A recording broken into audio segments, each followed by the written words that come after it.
이 여론 조작까지도 수사가 확대된다라고 하면 이준석은 검찰 소환으로 조사를 받겠죠? 그러다가 이제 공범으로 이제 피의자 전환도 가능하다라는 겁니다.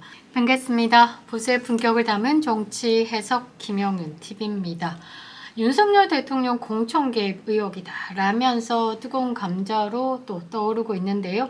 이 중심에는 이준석이 있습니다.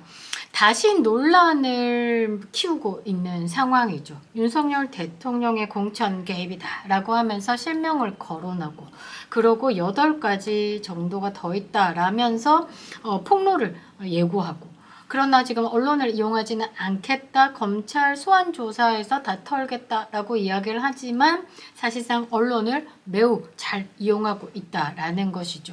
이 이준석을 보면 참 앞으로 이거 어떻게 해야 없앨까 싶은데 이게 이제 정도를 걷는다, 뭐 이게 신사답다 이런 것과는 다르게 약간 반칙성이 있다 보니까 이 정치판에서 꽤나 머리가 아픈 사람이다라는 거죠.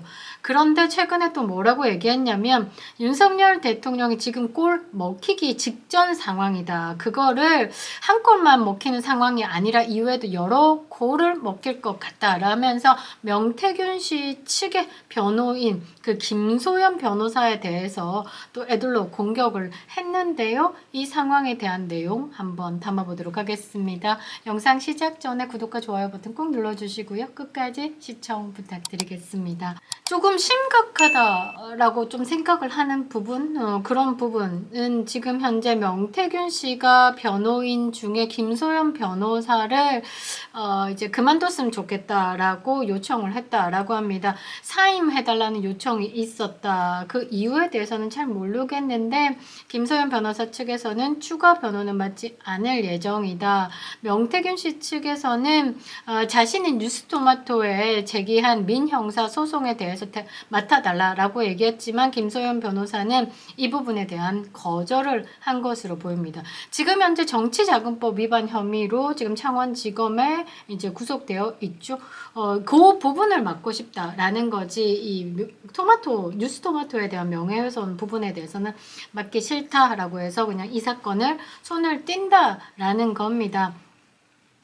그래서 그런지 아니면 이런 상황에 대해서 조금 뭔가 소통이 있었는지 이준석이 오늘 입을 지대로 털고 있는데요. 뭐라고 얘기했냐면 윤석열 대통령을 향해서 고마운 것을 모르는 사람이다. 자기 자신만 알고 도움을 받아도 보답은커녕 해코지하는 사람이다 라고 비난을 했습니다. 저는 이거 보면서 빵 웃었는데요. 주변을 잘 챙기시는 분입니다. 그리고 정이 많으신 분이죠.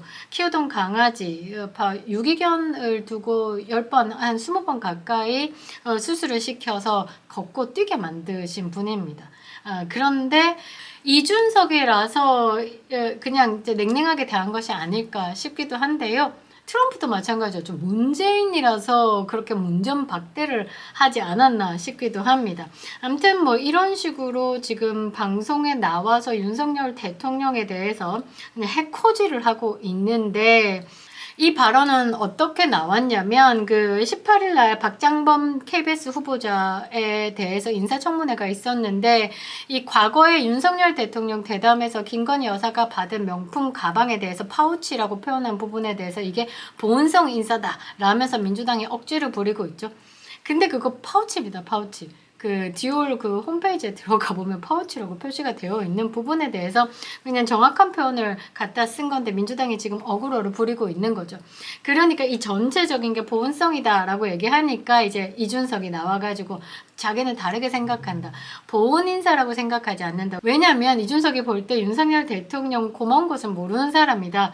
이 말이 하고 싶어서 이 자리에서 이런 이야기를 한 것이다 라고 봐야 되는데 조금 이 가벼움에 웃음이 납니다.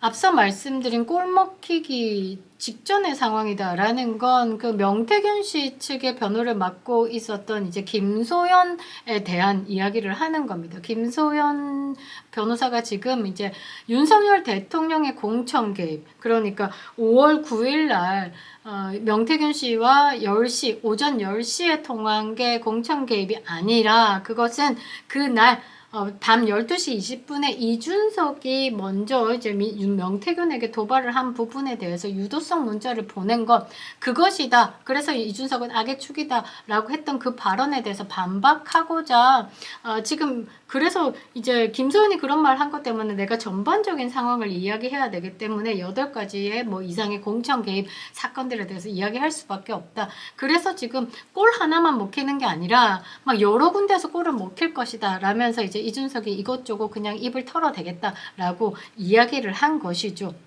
이제 김소연 변호사가 계속 그 언론과 접촉을 하면서 이제 명태균 씨에게 사법 리스크를 다 얹기 위한 부분에 대해서 이제 변호사가 쳐내는 과정에서 이준석과 김종인이 공천 개입을 했다. 민간인의 공천 개입에서 이제 이준석과 김종인이 그만큼의 다리 역할을 했다. 이준석과 김종인도 수사 대상 중에 하나다라는 것을 언론을 통해서 계속 이야기를 했습니다. 그리고 이 이준석과 김종인이 명태균 씨를 굉장히 정치 세일즈 하는 부분에 대해서 높이 평가했다라고 보이는 부분들이 꽤나 많다.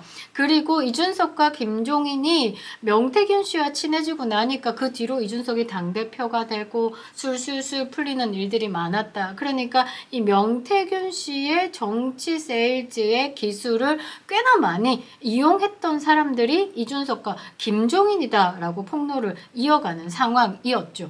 명태균 씨 사건과 관련해서 물고 물리는 폭로전이 이어지고 있는 가운데 강혜경 씨가 9번째 검찰의 소환 조사를 받으러 가면서 창원지검에 들어가면서 이제 기자들과 이야기를 하죠. 이제 명태균 씨가 윤석열 대통령을 팔아서 지방선거에 공천 장사를 했다라고 주장을 하면서 명태균 씨의 정치자금법 위반에 대해서 이제 본인도 사실상 같이 일을 했음에도 불구하고 좀 떨어져 나가려고 하는 모양새를 좀 보이고 있죠. 그러면서 대통령 당선되게끔 도와주면 공천에는 문제 없다라고 이야기를 한 부분, 그러니까 본인이 전에 들었던 부분을 자꾸 이야기를 하는데 실제적으로 그런 이야기가 오고 갔는지에 대해서는 어떤 것도 밝혀진 게 없습니다. 그들의 입으로 지금 이만큼 사건이 구르고 굴러서 눈덩이가 됐다라는 것인데, 명태균 씨의 변호인 측에서는 이렇게 얘기를 하죠. 2022년 김영선 전 의원의 보궐선거 공천의 배경은 이준석이었다. 그러니까 제가 계속 얘기하는 거예요. 이준석이 당대표로서 본인이 사심 가득 공천한 게 명태균 씨와 연관된 김영선뿐만 아니라 곳곳에 있을 겁니다. 그런데 이제 거기에 관련돼서 이제 본인의 역할에 대한 물을 흐리기 위해서 여러 가지 알리바이를 만들어 놓은 거죠. 그래서 사심 가득하게 공천을 해 놓고 이제 대통령 전화해서 항의하거나 확인하게 이제 뭔가의 이제 알리바이를 만든 거다라고 이제 김소연 변호사도 이야기를 하는 거죠. 이준석은 뭐 김소연의 기상천외한 논리에 대해서 반박할 이유도 없다 이러면서 사실관계에 대해서는 답을 내놓지 않고 그 메신저에 대한 공격을 합니다. 검찰은 어찌됐든 명태균 씨 다시 불러서 조사할 예정인데, 명태균 씨가 썼다라는 그 PC를 확보해서 그 메신저 기록이 있죠? 그러니까 그 부분에 대해서 이제 제시할 예정인데, 이 제시할 예정을 앞두고 명태균 씨가 김소연 변호사를 사임했다라는 게 조금 찝찝하긴 합니다. 이게 이준석이 이렇게 갑자기 검찰 소환 조사 전에 내가 검찰에 가서 모든 것을 털겠다라고 이야기를 한 부분, 저는 조금 이게 또 어떤 동맹의 역할이 이루어진 것이 아닌가라는 생각을 하는데요. 워낙 정치판이 어제 적이 오늘의 동지가 되고 오늘의 동지가 내일의 적이 되는 상황이라서 또 어떤 식으로 되는지는 잘 모르겠으나 지금 딱 보는 상황에서는 어떤 보이지 않는 힘이 작용했다라고 저는 보고 있습니다.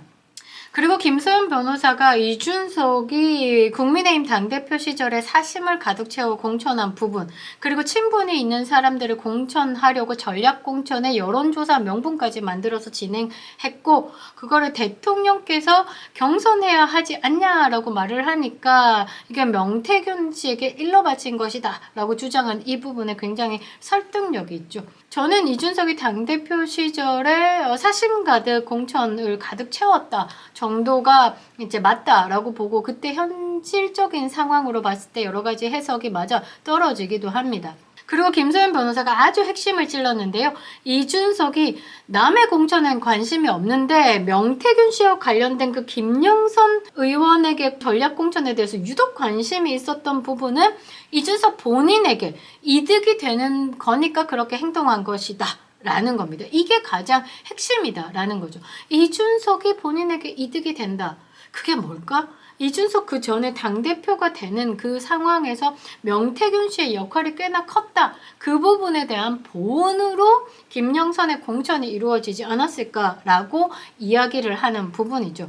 그러니까 이제 김소연 변호사의 총론이 뭐냐면 이준석이 김영선에게 유리한 여론조사를 통해서 전략공천으로 진행 중이었는데 윤석열 대통령이 경선을 언급하게 되니까 상황이 꼬일 수 있으니까 그거를 명태균 씨한테 일러 바쳐서 뭔가 상황을 정리하고 전략공천 방향으로 원점을 돌렸다라는 의미로도 해석이 되는데 이건 아닙니다. 윤상현 의원도 애초 처음부터 거기는 경선하는 내용도 없었고 전략공천이었다라고 얘기를 하는 부분이고 윤상현 의원이 공관위원장으로서 그때 상황이 윤석열 대통령이 공천에 대해서 어떤 언급이나 뭔가가 있었다라고 하면 공관위들이 알 텐데 그런 거에 대한 의중을 알 수 있는 것도 하나도 없었고 분위기도 감지 못했다. 그리고 창원 의창 같은 경우는 처음부터 전략공천 지역으로 지정이 됐던 것이기 때문에 경선 자체가 없었다.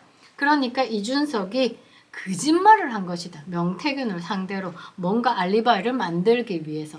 그런데 지금 상황에서 봤을 때 이게 약간 이준석의 기가 올랐고 명태균 씨의 변호를 맡았던 김소연 변호사가 의혹 만땅이었는데 이 부분에 대해서 사임계를 제출한다라는 것. 사실상 명태균 씨에게는 김소연 변호사의 그 든든함이 좀 도움이 될 수 있었는데 조금 한심하고 어이가 없는 부분입니다. 그리고 명태균 씨 입장에서도 또 다른 판단이 있지 않았을까? 너무 이제 개혁신당이라든지 이준석이라든지 이제 김소연 변호사에게 사심으로 지금 명태균을 공격하고 명태균에서 나오는 메시지를 조금 더 왜곡해서 이준석을 공격하는데 쓰고 있다라는 그런 오해를 걷어내기 위해서 김소연 변호사를 사임하고 본인이 조금 더 스마트하게 움직이겠다 판단을 한 것일까? 조금 머리가 아프긴 한데요. 일단 이준석의 여론 조작 이 부분 그리고 이준석이 갑자기 1등이 되는 5월 16일 그 머니투데이와 미래항공연구소가 의뢰한 PNR 여론조사 그 부분에 대해서 이제 검찰이 PPT에 띄우면서 뭔가를 이야기를 하려고 했다. 뭔가를 생각하려고 했다라는 것. 그래서 이제 이 여론 조작까지도 수사가 확대된다라고 하면 이준석은 검찰 소환으로 조사를 받겠죠? 그러다가 이제 공범으로 이제 피의자 전환도 가능하다라는 겁니다. 지금 현재 돌아가는 상황에 대해서 약간 또 다른 생각이 좀 필요하긴 한데요. 이준석 때려잡기 위해서라도 국회에 김소연 변호사가 꼭 가야 할 것만 같습니다. 김영애 TV였습니다.